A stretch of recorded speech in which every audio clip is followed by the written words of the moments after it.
तुम्ही ऑपरेशन तुडवा राबवणार. हे आता शिवसैनिकाच्या भावना आक्रमक आहे. प्रत्येक मतदारसंघात तुम्ही जर गेले तर काल अंत्ययात्रा निघाल्या, कुठं पुतळे जाळले. आणि भविष्यात मला असं वाटतं की एकदा काही ना काही करावंच लागेल. तसं ठिकाणावर येणार नाही कोणी.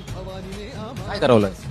तुडवाच लागेल, खरंच तुडवावं लागेल. जे काय व्हायचं असं वाटतं? हो, मलाही वाटतं असं. एकदा होणं जाऊ, जे व्हायचं ते होईल. एकदा एखाद्याला चांगलंच तुडवलं पाहिजे. आता जास्त शब्द नाही बोलत, पण एखाद्याला करावंच लागेल. तसं ठिकाणावर येणार.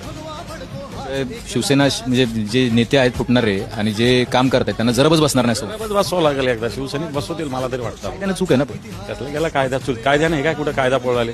6 आमदारांना फोडणं कायद्यात बसतं का? 60 आमदार हे गेले, अजून कोर्टाने केस निकाले, काय कायद्यात बसतं का? 3-3, 4-4 तुमच्या कबुतराच्या केसेस लागतात, निकाल पुत्र्याच्या केसेस लागतात आणि आमदाराच्या लागत नाही 3-3, 4-4 वर्ष. काय कायद्यात आहे का? वाय सिक्युरिटी दिली तुम्ही बघितलं. असं त्यानं वाय नाही, झेडणी काय होतं? वायची पण झेड करता येते. थोड्यात राडा होणार. सगळीकडेच होणार. तुम्ही शिवसैनिक बघा, अजून ते लोक येऊ द्या मैदानात, मग राडाच होणार. कायदा सुव्यवस्थेचा प्रश्न निर्माण होईल. केसेस दाखल होतील, परत आत जावं लागेल, परत शिवसैनिकांवर ते. नाही परत त्याने आत गेल्याने काय फरक पडणार आहे?